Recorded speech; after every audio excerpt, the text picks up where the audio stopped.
Welcome to another episode of Threads Enlightenment, guys. You know, this is my favorite part right here because I want to stop and honor our guests because I know they're coming with a couple of things very expensive in my eyes. That is their time. That commodity is such a precious, precious thing. Each and one of us have been given 24 hours. Now, how you treat her, how you honor her, how you respect her will tell me a lot about you. The other is the journey. The journey is a powerful force because it created the individual that is before us, and that individual is Jesse. And I want to thank Jesse for coming with these precious commodities and willing to share it with us. And we want to take this time and honor her and thank her from the bottom of our being. Welcome to Threads of Enlightenment. Thank you so much. I'm so happy to be here, Ken. I appreciate you having me. I am excited about our conversation. As I said, one of the questions that I asked my guests as they show up is, how do you serve mankind? The reason why I asked that, Jess, is because I want the listeners to understand that it's not just about them. This is bigger. There are two journeys that we go on, the individual journey and the interdependent journey where we work with each other. How do you serve mankind? Well, my journey of serving mankind was a journey of discovering myself. It was a very, very difficult journey to understand that to find myself and love myself was then giving back to serve the world. But I believe that when we are able to release our traumas, when we release our what I call heart armor, the armor we've built around our hearts to protect ourselves, when we let that go and we find that we are the divinity that we always were, then all we want to do is give. All we want to do is serve humanity. All we want to do is be kind. And I think serving humanity comes in a lot of ways. It comes in the work I do by helping people annihilate and alchemize pain into passion, purpose, and power. Because we don't even realize that we're walking with pain from the past or different situations that we scripted in our contract before we got here. And we don't know to know. And I think that's the biggest thing. So I help awaken that within them so that they can shed all the layers of protection that they think they're having around their heart when they're really just moving further away from their soul essence and coming back home. And when they find that, they fall in love with themselves so much. All they want to do is give. So I feel like I help people awaken to that. That is such a beautiful assignment. And I think everyone that has gone through their journey to some degree, that what you explain is what we do. It's always about being servant and serving others to help them see who they are. And so it's an exciting and honorable profession, if you will, Jesse. One of the things that we do here at Threads of Enlightenment is revisit certain states that areas that we pass through in life. And we usually do that for a few years, if you will. The first space that we visit while we're here is this unit that is called family. A bunch of strangers are there, two of them, mom and dad, that are whatever trauma they have encountered in their life, if they haven't gone through their journey, they are probably most likely a mess.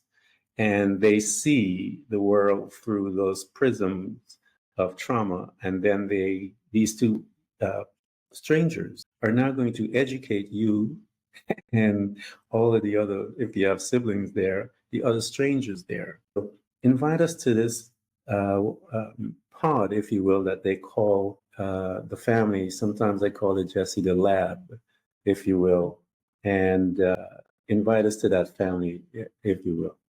Mine in particular? Yeah. Yes. Well, it's interesting because I always joke around and say I was the wrong baby. I was switched in the hospital. And I say that because I tend to be the odd man out for my family when I look at, how did I end up here? But I do believe I have a huge purpose within my family dynamic.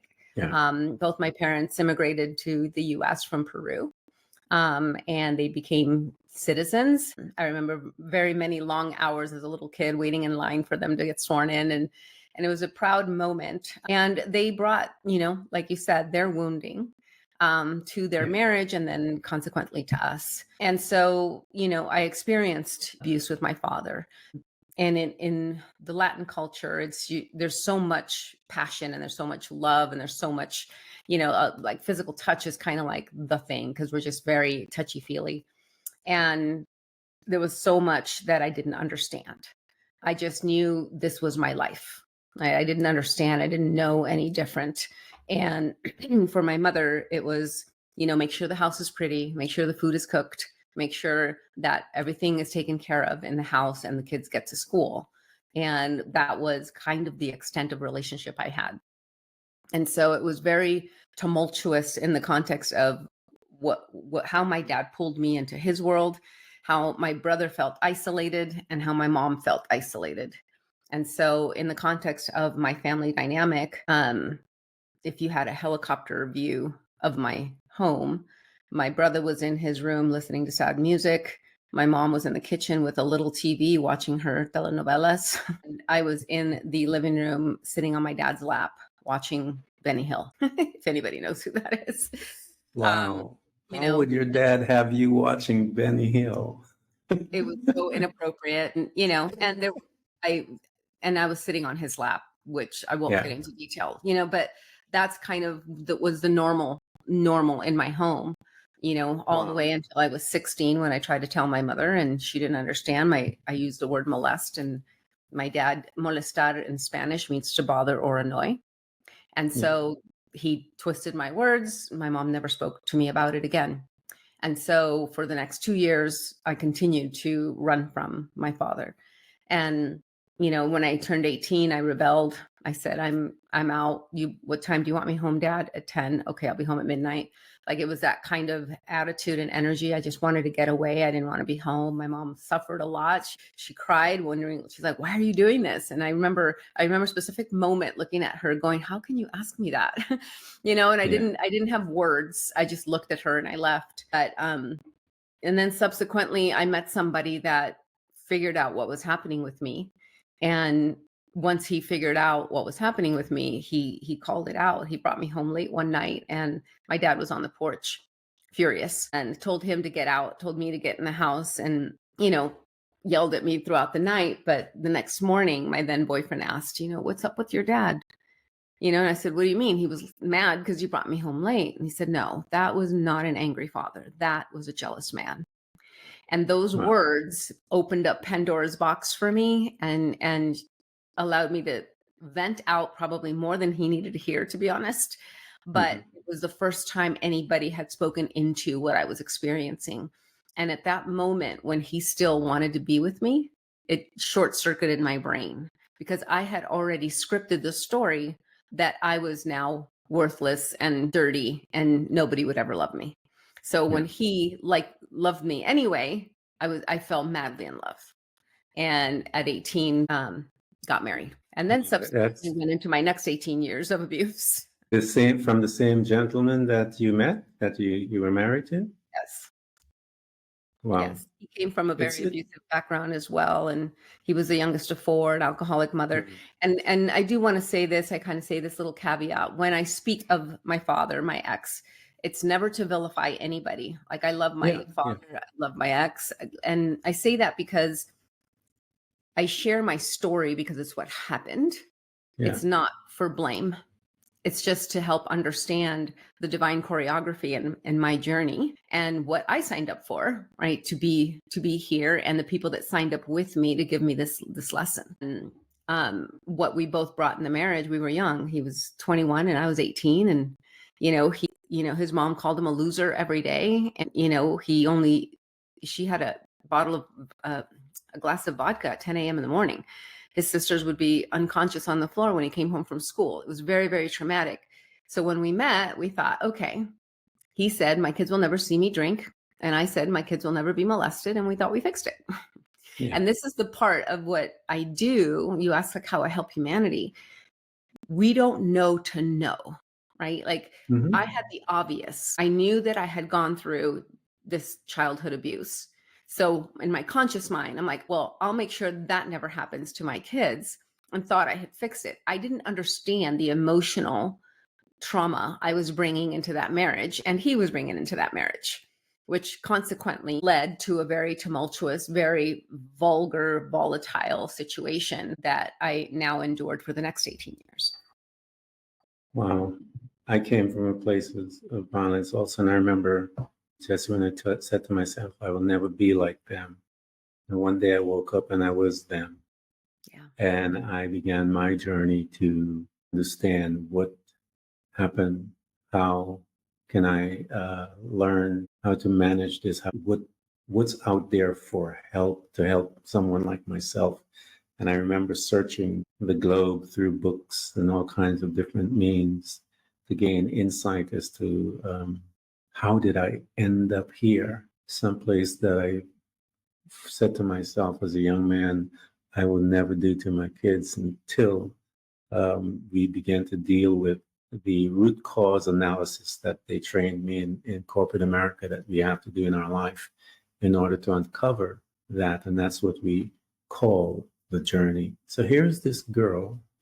I mean, with dad as a young girl, and I know what Ben Hill is and what the show is about, and to expose a young individual, a young woman, to that type of show is traumatizing in many degrees, just on top of what dad was doing.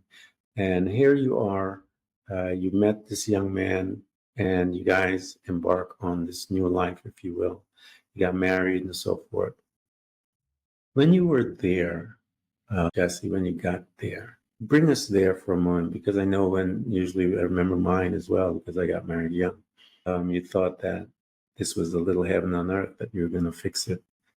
Explain to me your arrival there as this young woman. When you got there, this young man is there, and your life begins to unfold.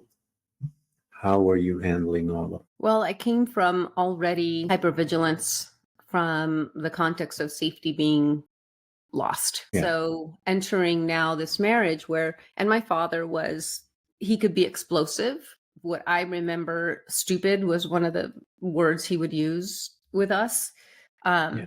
But my ex was 10 octaves higher, and he was very vulgar. So he used bigger words, bigger explosions. And so what I brought in was the safety keeper, like just make sure everything's okay, make sure his coffee's ready, make sure his comb is where it needs to be, make sure his clothes are laid out. I was very subservient, very just make sure to keep the peace. And so I navigated that, but I also had an enormous amount of love. And so it was very, the reason it was so hard is because there was so much love. There was so much love, to the point. I mean, my ex taught me how to see beyond my own essence. I see the stars, see the universe. Like, he expanded me in so many ways and thought so deeply, but as equally as deep as he was equally very explosive. And so what I brought into that was just love, just over love, and everything will be okay. know, and my ex didn't know, like he said, that God screwed up when he gave me to him, and that he made a mistake, and when he realizes it, he's going to take me from him. And he would say that all the time. And I would say, no, I'm going to be with you forever. I'm going to be with you till I die. I'm going to be with you till I die. And I kept having to repeat that in him because he kept believing he didn't deserve me. And so it made me continue to be more codependent, more subservient, more just do more of that. And then when we had children, now, it's a matter of take care of the kids, take care of the home, make sure everything is exactly the way it needs to be, so that, he doesn't get angry. But as things progressed and they got older, it just got worse. Yeah, it never gets easy. It always gets worse, because as one subsides that emotion, that trauma, and you keep pushing it down, the thing about that emotion is that it's so powerful that it can't stay down. It'll come up in many different ways. It'll manifest, and then one day it explodes into something incredible. and changes lives forever. So here you are, a life of trauma, moving from one trauma to another, living in trauma for a long time. You have your children, your role begins to change within the trauma. And your role is changing, you are becoming a little more codependent on this individual that is also traumatized.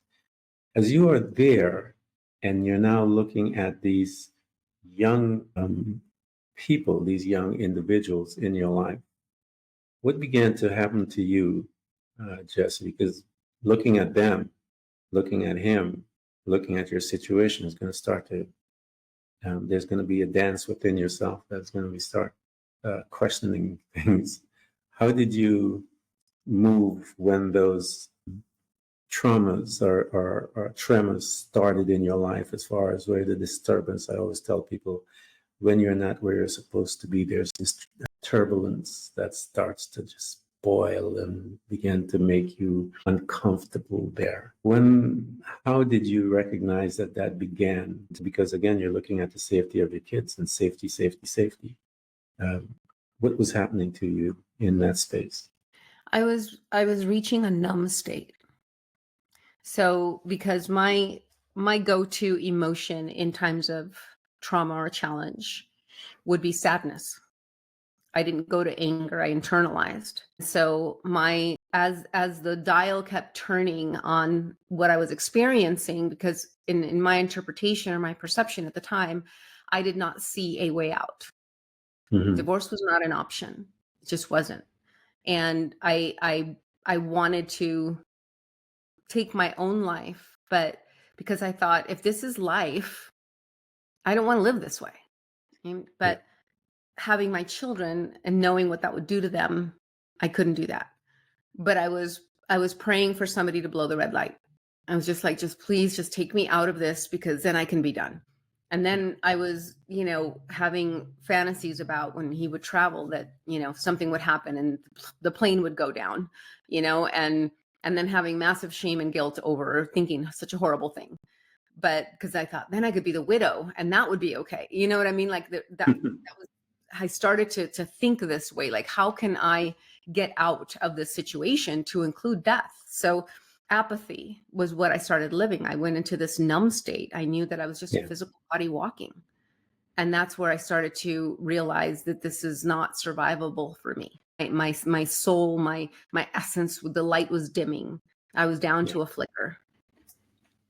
I remember mine, Jesse. I remember I had just gotten this big promotion, something I wanted all my life. I'm just pushing.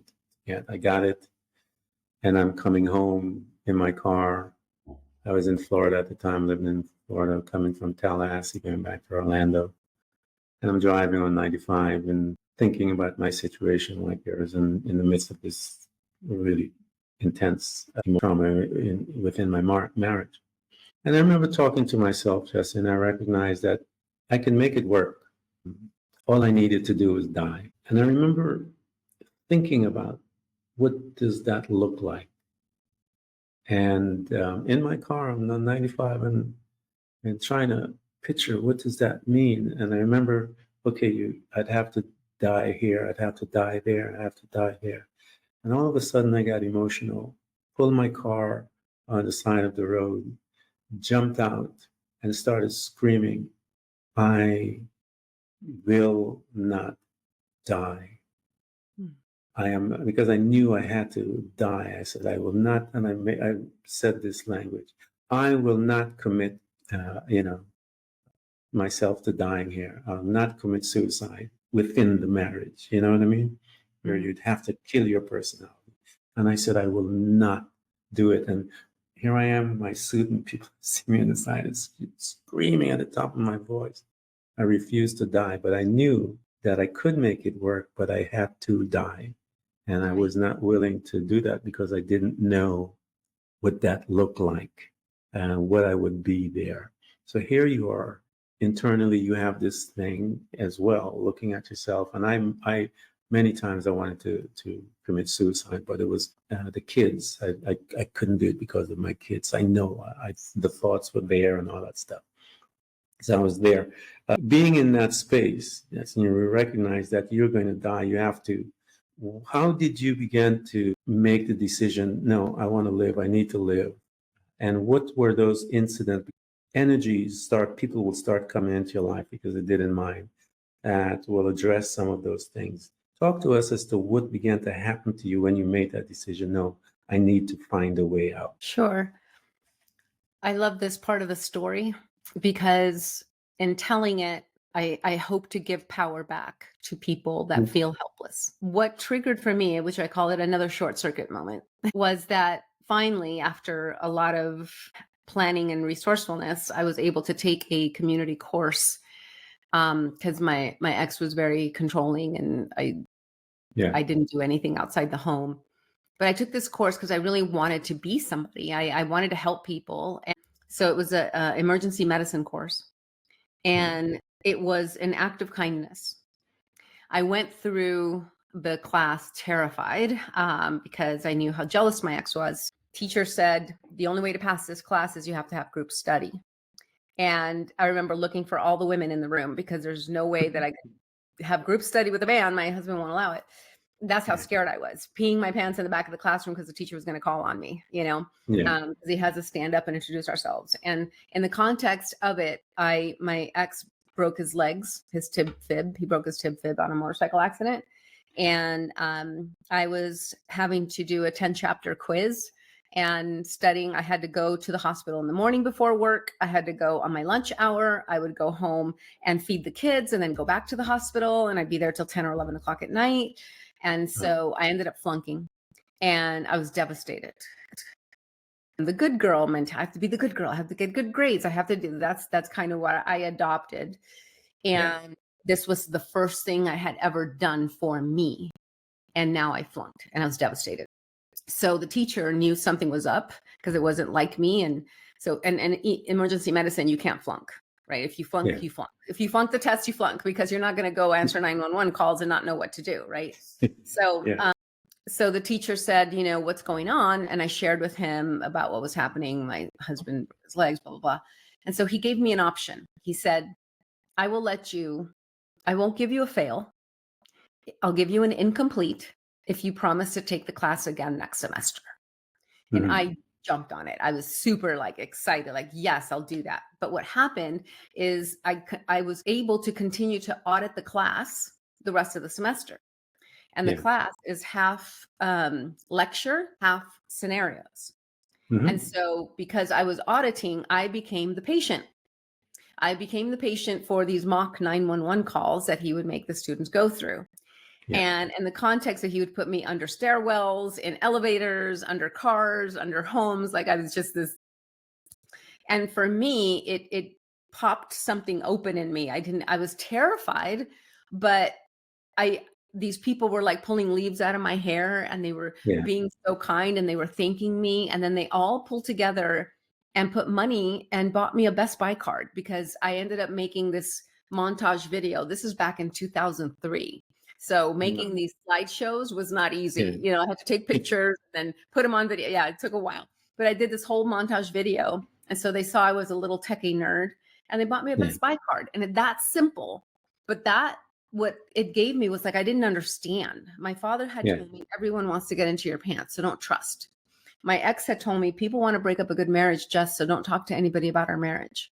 And so I looked down at the ground. I only had shame lenses and I didn't trust. And for these people to be kind to me for no reason, for me, it was no reason. What you mean you're giving me this just because?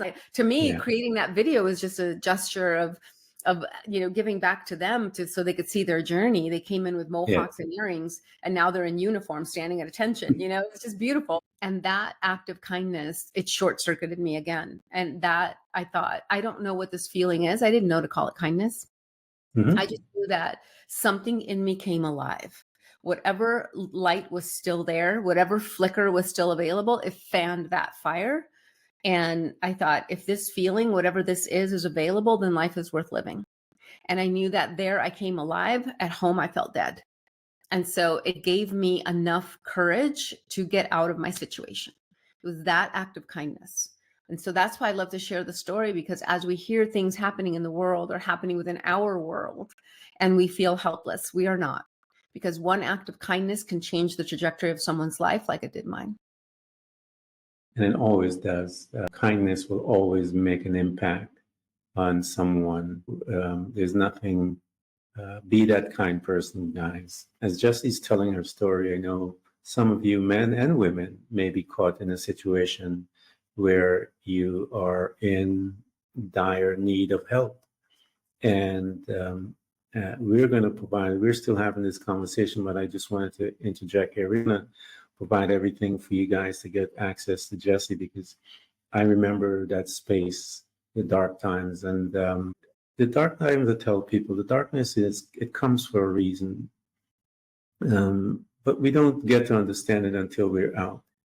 There's a couple of things that are hidden inside of you that only the darkness is able to bring out.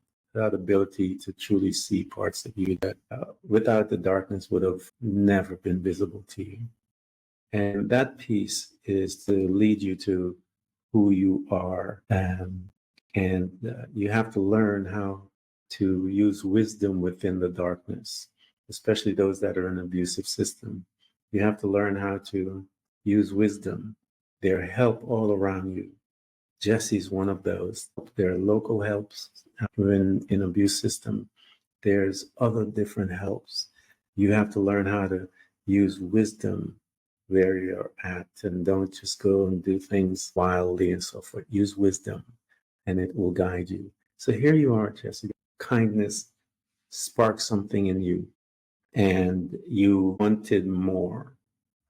When you wanted more, what did you do to bring that more into reality? I got obsessed, if you will. Because my ex did not take the news lightly. It was very tumultuous and traumatic. He started making death threats to my boss, my teacher, so it was very tumultuous. But what it brought me to, like you said, I think the depth of our darkness is converse to the height of our light. Only sometimes we don't know it, especially when we're in the darkness. When we're in there, yeah. And so, but what it did is it created an insatiable hunger for me to understand humanity. I wanted to know why my dad did what he did, why my mom ignored it, why my husband did what he did, and why I allowed it.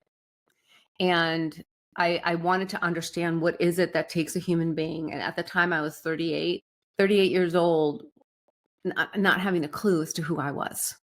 Yeah. I have no idea who I am. I even asked my family, I'm like, do you know me? Like, I know you don't, because I don't. I didn't even know what my favorite color was. I chameleoned into whatever it is I needed to in order to keep the peace. And so from that, I just started to get my hands on books I never would read before. I started reading. I started going to workshop seminars. I was going to therapy. I wanted to understand this human experience. From that, my therapist, I was actually at a therapy session. I said, I want to do what you do, because you help people. Like, this is great. So, but that's a lot of school and that's a lot of time. She said, well, you should be a coach. Now we're probably around 2005.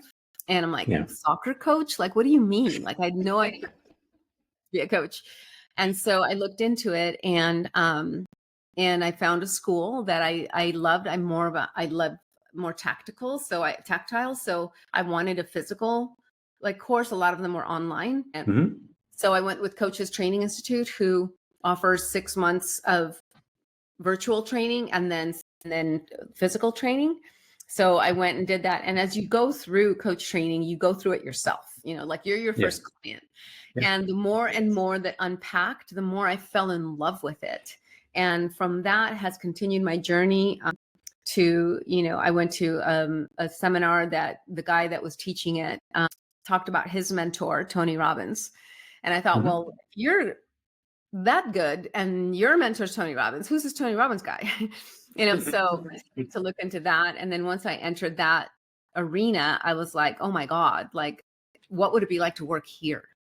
And I just got in laser focused, and there's a whole story around that I'll save for another time. But how I got there was another incredible journey of just this internal knowing.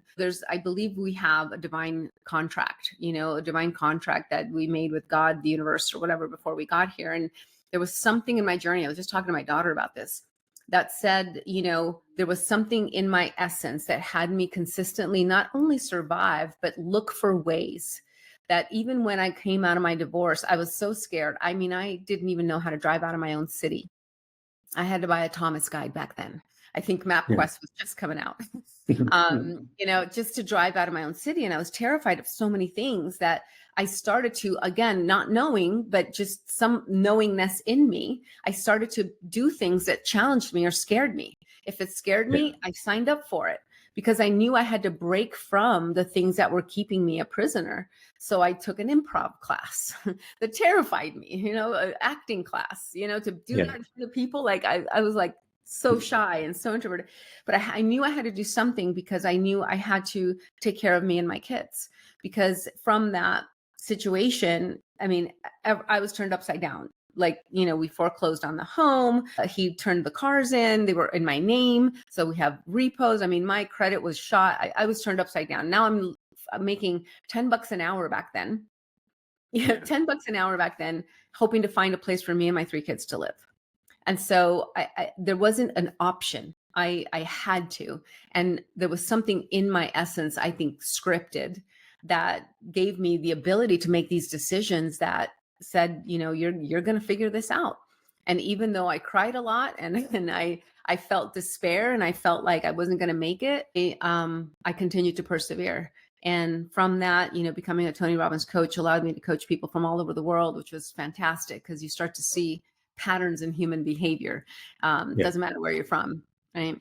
And then from that, I wanted I wanted more of a spiritual connection. I wanted to really evolve beyond mindset, because it's more than that, right? I think in today's society, we are mindsetting our way out of healing. And we're not recognizing the things that are here. It's like we're installing new software on an old operating system, expecting it not to glitch. So I wanted that spiritual evolution. I've worked with plant medicine. I apprenticed with a shaman for a year.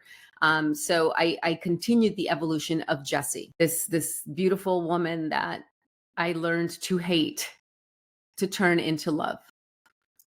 And that's been the journey that has connected me even more to my own spiritual essence and understanding the journey that Jessie's been through and how to fall in love with her, so much so that when I think about my past, when I think about what happened, all I see is a very courageous, very resilient woman or little girl.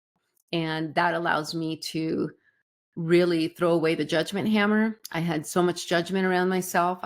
You grow up and you become smart.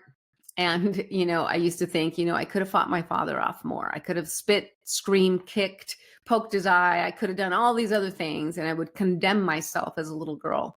I didn't know. I just knew that I felt like all my problems were because of that. And until I started to fall in love with her and realizing how beautiful she was, and that she was so resilient, that no matter what was happening to her, she was still kind. She was still a good person. Then I started to fall in love with her. And when I did that, all I wanted to do was give back. Yeah, it is the beginning of the beginnings. I tell people, when you begin to fall in love with yourself, because it changes everything. And you begin to understand the principle is this. I grew up in a church and I remember reading, it says, to love the Lord thy God with all thy heart, with all thy mind, and thy strength, and to love thy neighbor as thyself. The principle is that you have to love yourself first before you can love your neighbor, because you have to have that benchmark as to what love looks like and the price of it. So when they begin to act foolish, you have to learn how to be patient, because you have to learn how to be patient with yourself. You were condemning of yourself. You were all of those things that you did to yourself. You have this individual that is before you will do this very same thing.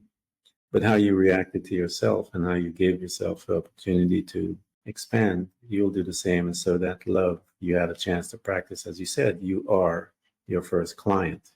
And that first opportunity that you get to be your first client is learning to love yourself. I remember I had to go on my journey as well, where it takes some time. I remember I didn't date. I didn't see anyone. I went to the best restaurants. I would see myself in the mirror. I'd stop and tell myself how beautiful you are. You're not perfect. I mean, all those things I had to learn. Eventually, I fell in love with him. It took me a long time, but I still am on that journey. So here you are, Jesse. You went through and you're pursuing all of the things as you began to see who you are. How, and you were fascinated with becoming a coach. As you began to investigate you talked about some of the things that you unearthed about you as this girl and what she went through. When you began to move deeper into the spiritual aspect, I understand that the medicine also, I tell people the medicine part is the elevator. It kind of shut off all your worry and it take you to that place where you need to deal with self quicker. But that's another thing, and Jesse can speak to that. But talk to us about this girl as she began to be with the shamans and learn all the spiritual aspect, bringing in that part. How did that assist you, Jesse, in becoming this woman who she is today? That's a great question. You know, the way it assisted me, and again, I had no idea what to expect. I just knew that there was more for me to learn, more for me to shed, more armor to let go of. So what it did for me is it gave me the ability to connect with God, source, universe, whatever your belief in is. I felt the omnipotence of that love that doesn't have describable words. Yeah. It is just embracing, it's universal, it's gigantic. And in the moment that I experienced this, the first words that came to my mouth were, I'm not worthy. Because it was Yeah. that beautiful, that gorgeous. I went, I'm not worthy. Like, and I knew better. So I switched it to Yeah. thank you, thank you, thank you, thank you. And when I integrated the next day, I thought like why me? Like why did I get to experience such a beautiful thing? And the voice I heard in my head was, you can have this feeling always. Yeah. And in that moment, I felt like I'm supposed to bring, and for me particularly was ayahuasca medicine. I said, Mm-hmm. I'm here to bring ayahuasca experience without the medicine. Yeah. And, you know, because I know that what that does, and again, you mentioned it's a fast track to get beyond your conscious mind that has belief Mm-hmm. systems, has, blocks. I work with Yeah. people around forgiveness, and that's such a hard thing for people. Like, no, I can't forgive. In fact, I spoke to a gentleman, a veteran, who told me he specifically keeps shame close because he believes he has to. Otherwise, he will Yeah. become the thing he became when he was in the military, this monster that he's painted a picture of. And that if he doesn't, then he's dishonoring the family members of the person who he either kill or whatever, right? And so he literally lives with shame. And I'm like, oh my God, that breaks my heart. Like, what if what you had to do under war saved thousands? Well, Yeah. you do no service to keep yourself in shame. And a lot of people believe that forgiving is saying that what the other person did was right. It's not. It's not. It's for you. It's for you to clear your spirit, because who you are is love innately. We're born Yeah. in love. We're taught to hate.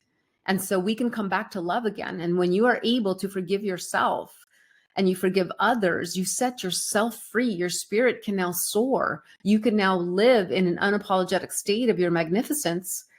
But when you literally have these emotions that keep you down or allow you to beat yourself up, you're not doing a service, not only to you, but your family and others, because you're living behind this layer of density that I believe is a cosmic joke.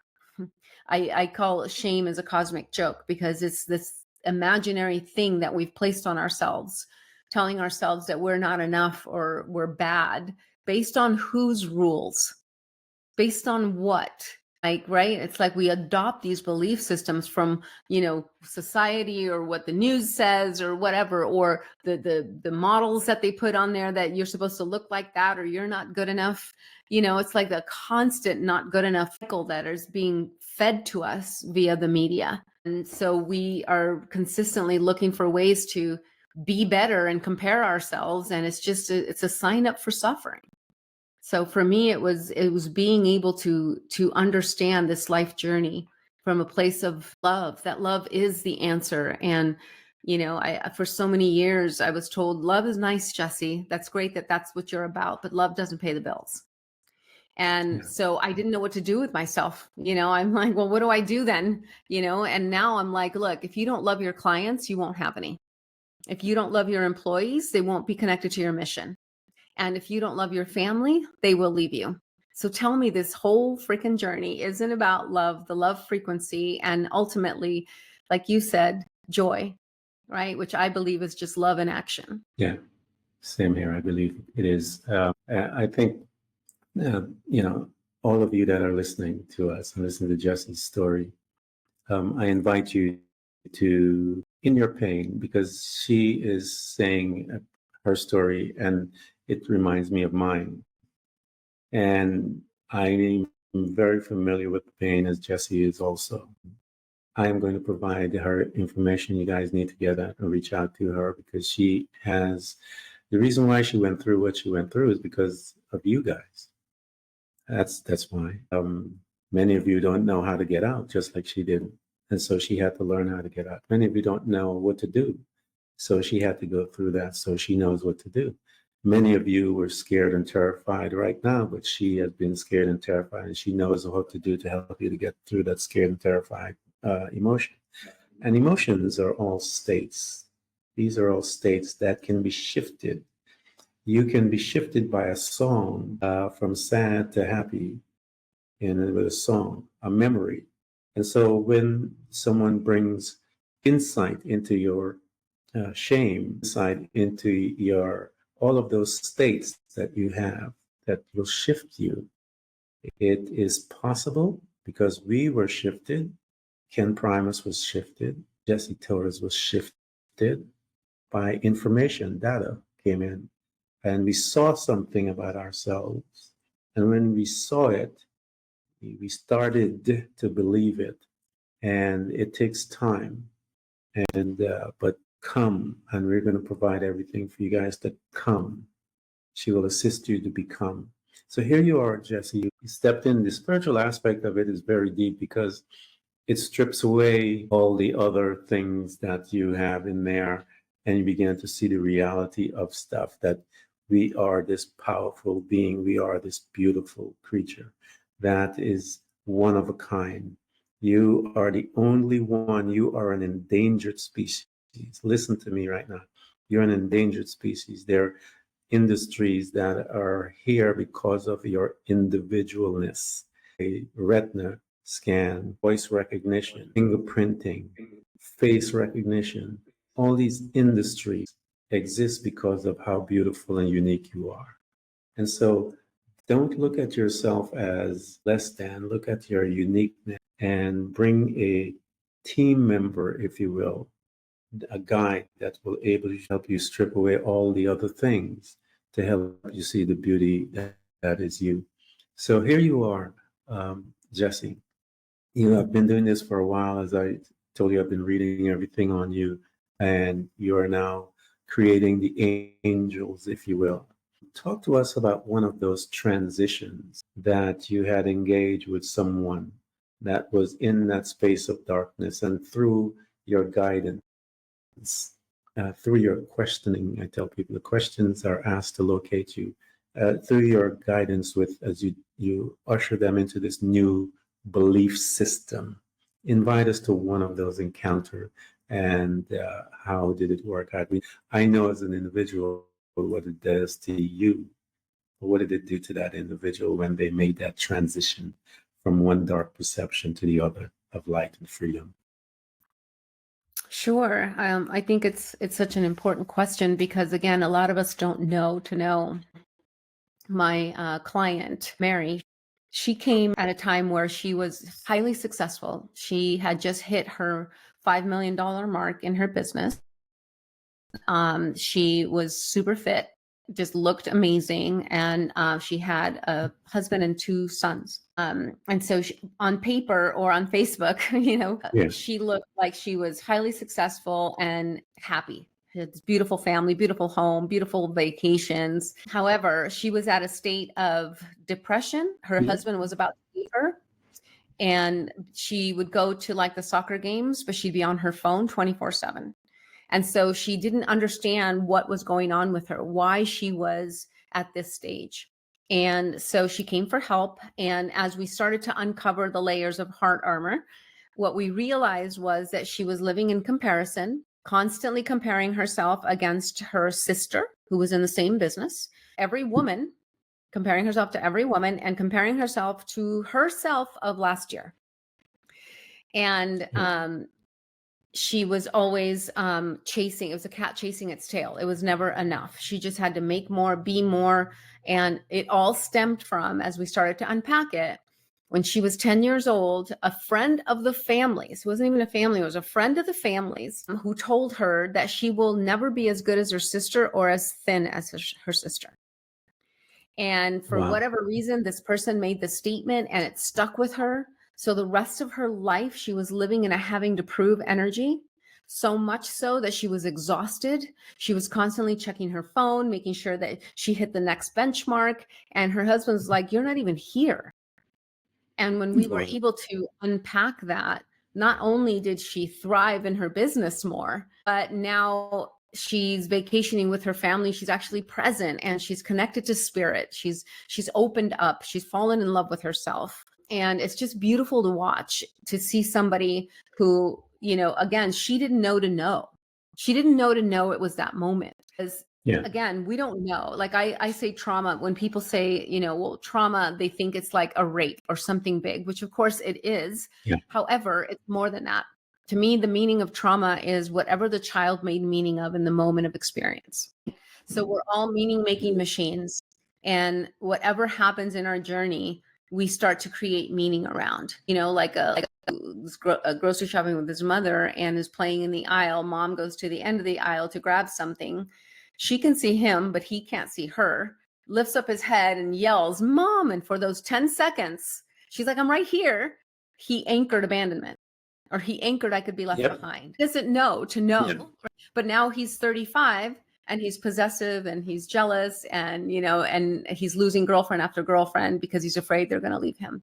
And he doesn't know to know that. But when I work with people, I help them see the invisible thread of whatever's creating a limitation in their life today is connected to something that we made meaning around when we didn't know, in an unconscious conditioning. That is absolutely beautiful, guys. And Jesse's here to help all of you guys, not just in domestic situation, relationships, career, your purpose, to help you find your purpose. I always tell people, once you find your purpose, you become purposeful.